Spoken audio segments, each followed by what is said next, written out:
बद्दल पहिल्यांदा मी आपल्याला सांगू इच्छितो, बाजारपेठेमध्ये जे लोडची कंडिशन आहे ती आता तात्काळ मी व्हेरीफाय करायला सांगणार आहे की त्यामध्ये मॅक्झिमम जे आमची लोड डिमांड आहे, जे ट्रान्सफॉर्मर्स आपले ओव्हरलोड आहेत ते आम्ही व्हेरीफाय करून त्या ठिकाणी ॲडिशनल ट्रान्सफॉर्मर कसे बसवता येतील या संदर्भातलं आम्ही नियोजन पहिल्यांदा करणार आहोत।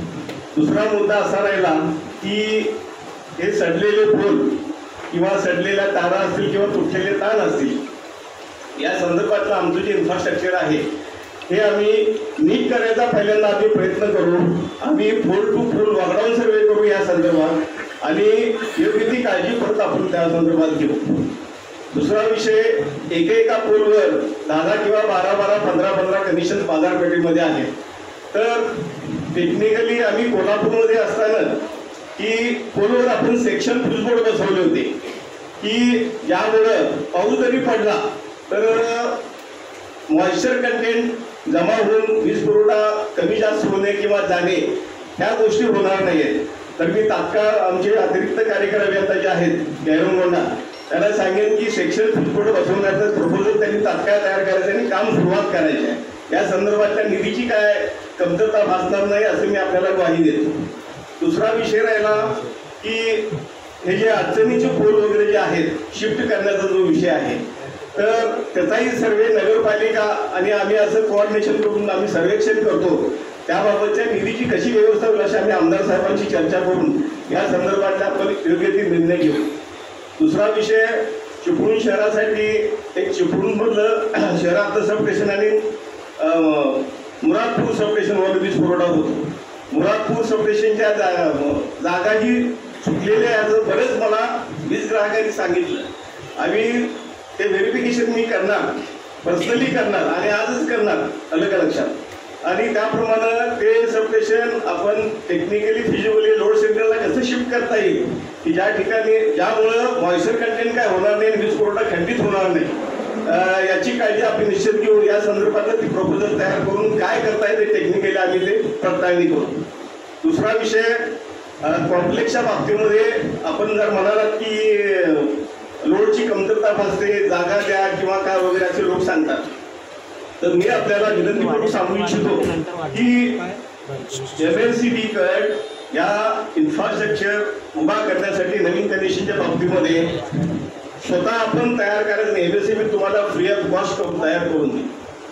NSC योजनेमध्ये नवीन सर्व्हिस कनेक्शन योजना फक्त तुम्ही आमच्याकडे फक्त सर्व्हिस कनेक्शन चार्जेस भरायचे, आणखी काय असेल ते अनामत रक्कम ॲज पर लोड डिमांड ही भरण्याची आहे। बाकीची सगळी जी इन्फ्रा जे आहे हे आम्ही आपल्याला तयार करून देऊ अलग लक्षात। दुसरा विषय आहे स्मार्ट मीटरचा विषय आपण मांडला।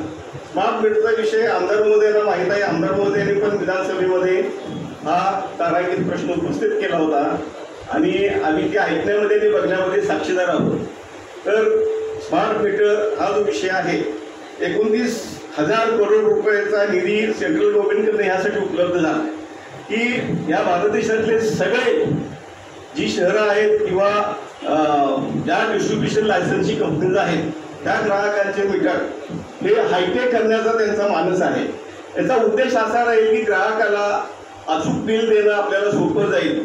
ते लॉक असेल किंवा ॲव्हरेज असेल किंवा तुम्हाला तुमचा ॲक्च्युअली बिल आपण समजून देईल, म्हणून हा उद्देश आहे। त्याप्रमाणे लॉस सुद्धा कमी होईल, कुठला लाईन लॉस तर आपण म्हणतो। आणि या साहेबांनी जो मुद्दा मांडला की स्मार्ट मीटर बसवल्यामुळे माझं बिल 25,000 आलं, मी आपल्याला विनंतीपूर्वक सांगू इच्छितो की मी माझ्या चिपळूण डिव्हिजनमध्ये 1.5 महिन्यापूर्वी आमदार महोदयांनी मीटिंग घेतली होती त्यांच्या कार्यालयामध्ये। तर त्यावेळी सांगितलंय की आपलं कन्झम्पशन आपल्याला वाटत असेल की आता मला बिल जास्त आले, तर तुमचा जुना मीटर आणि आमचा हा स्मार्ट मीटर आपण बसवतोय हे आपण सिरीजमध्ये जोडून हे दोन्हीचं कन्झम्पशन आपण व्हेरीफाय करू आणि त्याप्रमाणे तुमचं समाधान करू। आणि यामध्ये जर काय तफावत असेल तर निश्चित MLCB या संदर्भात विचार करेल। पण आम्ही खेडमध्ये असे 5 ते 25 आम्ही डेमो केले, रत्नागिरीमध्ये आम्ही ते डेमो केले, पण आम्हाला कुठल्याही बाबतीमध्ये कन्झम्पशनच्या बाबतीमध्ये की कुठल्याही प्रकारचा आपल्याला फरक आढळून आलेला नाही।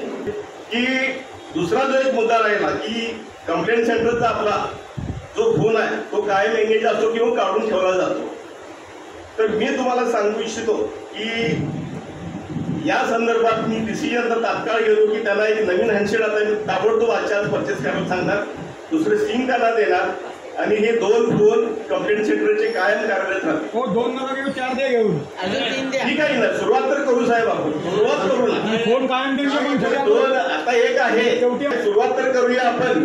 पहिला बंद नाही आहे, पहिला तर चालूच आहे. त्यांचं काय म्हणणं आहे, फोन 2 काय 4 घेऊ आपण, लागेल आम्ही देऊ, फक्त तो फोन रिसिव्ह होईल. 100% आणि या संदर्भात मी आपल्याला विनंतीपूर्वक सांगेन, जो ग्राहकाचा आमचा अभियंता किंवा कर्मचारी किंवा जनमित्र कॉल रिसिव्ह करणार नाही, मला सिंपल एक टेक्स्ट मेसेज करा. मी माझा नंबर मी आपल्याला देऊन जातो. ठीक आहे, व्हॉट्सअप आपण कुणाचा केला, एखाद्या कर्मचाऱ्याविषयी कारवाई करण्याचा. कारवाई ऑलरेडी झालेली होती, मी कार्यक्रमाशी बोलणं झालं. सलीमजी, व्हॉट्सअप न करता त्यांनी त्यांचे आदेश दिले, कारवाई झाली ना. मीटिंगच्या अनुषंगानं महावितरण कटिबद्ध आहे की चिपळूण शहरातल्या सर्व नागरिकांना अखंडित वीज पुरवठा करणे हे आमचं कर्तव्य आहे आणि ते आमचं काम आहे असं आम्ही समजतो. बाहेरला जनमित्र असेल, माझा अभियंता असेल किंवा कार्यकारी अभियंता असेल, त्या आजच्या पहिल्या मीटिंग पासून या कामाची सुरुवात करतील आणि मी वीज पुरवठा कशा प्रकारे इम्प्रुव्हमेंट होईल, माझ्या ठिकाणी धोकादायक परिस्थिती आहे त्यामध्ये आपण इम्प्रुव्हमेंट करू असं मी आपल्याला आश्वासन करतो. आणि आमदार साहेबांच्या परवानगीने मी 2 मिनिटं थांबतो. जय हिंद.